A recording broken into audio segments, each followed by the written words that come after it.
Bonjour à tous, voici enfin une nouvelle vidéo. Elle s'est fait attendre, c'est vrai. En fait, je me prépare pour la van life à 100%.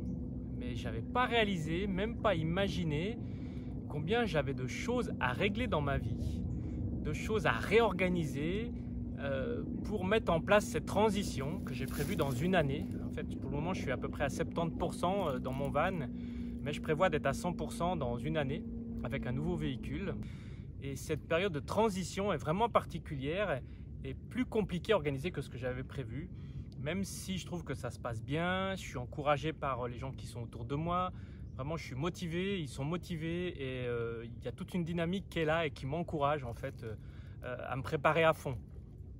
Avec le véhicule actuel, je vois ce qui va pas, ce qu'il faut que j'améliore, les adaptations à faire. Et donc, je suis à l'école, j'ai l'impression d'apprendre plein de choses chaque jour. Et c'est vraiment un nouveau défi pour moi et j'aime les défis. Donc je suis vraiment encouragé. Passer de la vie de motard à la vie de van lifer, c'est pas si simple. Et voilà, j'ai décidé de changer parce que physiquement ça devient difficile. C'est pas tellement le voyage en moto qui devient difficile, c'est plutôt tout ce qui est autour, le couchage, le transport, le poids de la moto chargée, faire le camping le soir, trouver le spot, planter la tente, quand il pleut, quand il vente, quand il neige. J'arrive plus à gérer, ça devient vraiment lourd. Et donc j'ai décidé de passer à la van life, de passer aux 4 roues. Donc je vais quand même garder la moto, mais plus pour des balades avec les potes, pour me faire un call de temps en temps, un petit voyage de temps en temps. Mais pour les très grands road trips et pour ma vie quotidienne, je serai dans le van. Dans cette vidéo, je vais vous présenter Oscar, mon nouveau compagnon, avec lequel je voyage maintenant. Je vais également vous présenter la région où je suis basé, la région franco-suisse de Genève, avec d'un côté le Jura, d'un autre côté le Salève.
c'est depuis cette sculpture faite dans un tronc d'arbre au bord de cette petite route forestière que je vais vous présenter Oscar, que vous voyez tout au fond là-bas.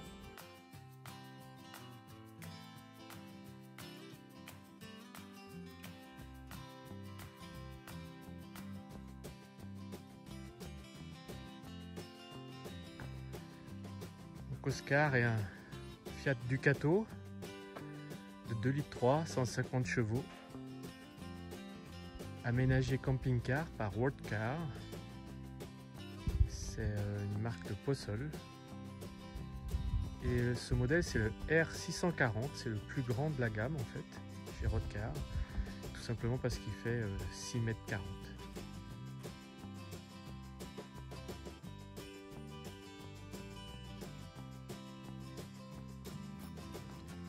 Voilà pour la vue extérieure.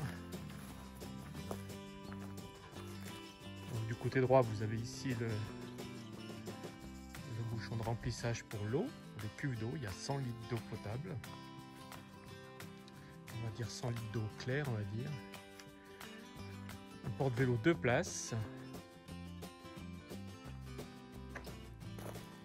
J'étais dessus quand j'ai acheté, c'est pas moi qui ai mis le porte-vélo. Et puis du côté droit, vous avez la caisse des toilettes ici. Et puis l'aération pour le chauffage. Et le bouchon de remplissage du carburant.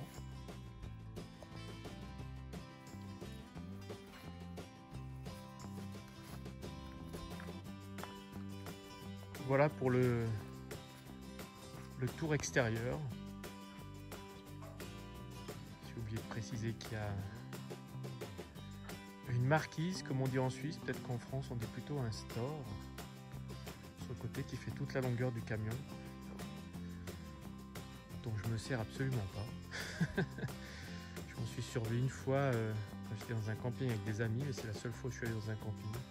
Et sinon je me sers absolument pas de cette marquise, puisqu'en fait je suis jamais vraiment posé quelque part. Voilà pour l'extérieur. Maintenant on va passer à l'intérieur. Alors l'intérieur d'Oscar, tout de suite en fait on a le réfrigérateur qui se trouve à l'entrée, voilà, qui s'ouvre vers l'extérieur, mais c'est très pratique de l'avoir à l'entrée. Vous savez qu'on veut boire un verre. Et puis au-dessus on a le tiroir avec les couverts et les boutons du marchepied, la lumière intérieure et de la lumière extérieure. Le marchepied en fait je l'ai enlevé parce que le camion étant long, à chaque fois en fait qu'on passe dans un haut de côte, le marchepied touche. En face on a l'espace repas, on va dire, donc c'est un 4 places carte grise, 4 places couchage. Cet espace repas peut se convertir en fait en couchage, en couchette. Tout un système de planches et de matelas qui se rajoutent, que j'ai pas avec moi en fait parce que j'ai pas vraiment l'utilité, puisque la majorité du temps je suis seul. Vous voyez également mon niveau qui me sert en fait à me garer à l'ancienne. Et puis ici j'ai le placard à chaussures. Et nous avons ici, sous la banquette, le chauffage avec le système d'arrivée de gaz pour le chauffage et pour la cuisinière. Et puis système d'arrivée d'eau pour le chauffe-eau. Et puis le disjoncteur pour le 220 lorsqu'il est branché sur secteur. Voilà, donc c'est très facile d'accès, très pratique. Le poste de pilotage se compose d'une manière simple. Moi j'ai rajouté un GPS que j'utilise également sur ma moto, et puis un support en fait qui est automatique et qui se lève et qui permet en fait de poser son téléphone, ce qui est bien pratique. La boîte à vitesse n'est pas automatique en fait, mais il n'y a pas d'embrayage. En fait c'est une boîte motorisée qui est très pratique. C'est beaucoup moins souple qu'une boîte automatique, mais c'est quand même beaucoup plus agréable, je trouve, qu'une boîte manuelle. Au-dessus du poste de pilotage, on a un espace de rangement où je mets un peu tout, les serviettes, le PQ, papiers. Et puis ici nous avons le tableau de contrôle, donc qui permet de contrôler l'état des batteries et des cuves. Il y a un voyant en fait normalement vert qui met que c'est en fonctionnement, mais j'ai mis un scotch devant parce que la nuit ça éclaire trop. Et j'ai rajouté ici un thermomètre qui me permet d'avoir la température intérieure de l'eau. Au-dessus nous avons un placard qui est tout simplement ma bibliothèque. C'est là où je range tous mes livres et puis les produits anti-moustiques. Et puis sur la partie gauche, c'est le placard à musique, puisque c'est là en fait où je range ma boum, le chargeur, une boîte de mouchoirs, quelques serviettes. Dans la partie repas, en fait, ici vous avez des crochets très pratiques où on peut accrocher la serviette et puis un petit sac poubelle. Et ici vous avez l'espace évier avec l'eau, très pratique. Et puis 4 feux à gaz dont je me sers, je m'en suis encore jamais servi puisque la majorité du temps soit je mange cru, soit je mange du lyophilisé. Au-dessus j'ai un placard dans lequel je range les bouilloires pour le thé, le miel et puis quelques produits d'entretien également. Si on continue la suite en allant vers l'espace de couchage, là on a un petit stock de nourriture. Ici encore un petit stock de nourriture avec le papier ménage et le PQ. Et tout au fond là-bas en fait on a les vêtements pour l'hiver.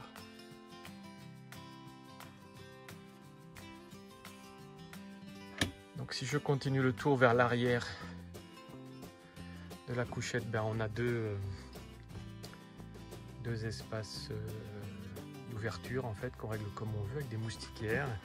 Et puis on a de nouveau ici 3 placards où je range en fait mes vêtements. Les vêtements courants, et puis au fond c'est plus un peu de stockage.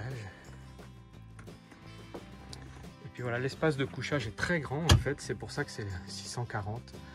Donc en fait on peut dormir dans les 4 sens. On peut dormir à 2, on peut même dormir à 3. Et l'espace c'est vraiment, il y a vraiment beaucoup de place pour dormir. Sous le plan de travail, j'ai encore quelques petites choses. Ce placard où j'ai mon stock de papier ménage, ma bouteille d'huile d'olive, mon anti-moustique et puis un peu de stock au fond, je ne sais pas si on voit très bien. Et puis au-dessus j'ai ma vaisselle que j'utilise peu en fait, je ne sais pas pourquoi j'ai tout ça. Mais... Et puis juste au-dessus un autre tiroir où j'ai beaucoup de bricoles, notamment mes affaires de bureau, les crayons, les cutters, quelques allumettes, des tasses pour le thé, quelques souvenirs de Suisse que je distribue, surtout quand je rencontre les enfants, boîte d'allumettes, voilà mes crayons. Et puis ce petit placard magique qui est tout petit mais qui renferme beaucoup de choses, c'est là notamment où je range toutes mes boîtes de thé, celles qu'on m'offre et celles qu'on m'offre pas. Quelques biscuits, mon chauffe-eau que j'utilise également sur la moto, c'est très pratique. Et puis en bas, j'ai quelques réserves d'eau et puis un petit bocal que je vais destiner à la poubelle. Voilà, le bruit que vous entendez en fait, c'est cet appareil qui transforme en fait le 12 volts qui vient de ma batterie annexe et qui charge mon ordinateur. C'est très pratique en fait. Sur la partie gauche en bas, j'ai une batterie supplémentaire, quelques flacons et puis un peu de matériel, un peu de stockage. Bien sûr, au centre, nous avons la salle de bain. Vous voyez ici, avec l'espace toilette, lavabo, et puis ça peut également se convertir en douche. Vous voyez, la douchette ça sort de là-bas, le rangement. Et puis entre la salle de bain et puis les sièges passagers, en fait, les sièges passagers, c'est dur à dire, hein. J'ai ma penderie, en fait, où je peux ranger mes affaires de moto, mes blousons, et puis au-dessus, un placard un peu fourre-tout, j'ai mes affaires de bricolage, les cartes routières, petite serviettes et puis voilà, tout le matériel que j'utilise assez. Alors, je vous propose maintenant de ressortir pour aller visiter en fait le coffre arrière. Alors, on a l'impression que c'est le gros chenil, mais en fait non, c'est bien rangé. J'ai toutes mes affaires en fait dans des caisses, j'ai mes outils, mon sac à dos de randonnée pour me raccorder à l'eau, pour remplir les cuves. J'ai cette espèce de plastique ici en fait qui se met en fait sur le pare-brise lorsqu'il fait chaud, lorsqu'il fait froid, pour protéger les changements en fait de température. Et sur la partie gauche, on a ce placard dans lequel se trouvent les 2 bouteilles de gaz qui permettent en fait d'alimenter le chauffage et puis la table de cuisson. Le coffre est assez grand en fait, puisque j'ai 4 caisses, vous en voyez 2, mais il y en a 2 autres derrière, donc j'ai 4 caisses, plus ma caisse à outils au fond à gauche. Donc je range pas mal de matériel ici et c'est vraiment un espace très pratique. Voilà, je vous fais encore une petite vision de l'intérieur depuis l'arrière et c'est vraiment très agréable d'être dans cette grande couchette avec les portes ouvertes, surtout quand on est dans un magnifique paysage.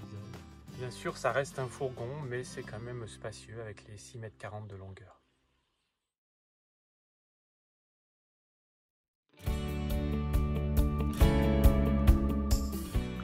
Si tu as aimé cette vidéo, n'oublie pas de mettre un pouce bleu, ça m'encourage à continuer, merci. Et si tu veux me suivre, n'oublie pas de t'abonner à ma chaîne.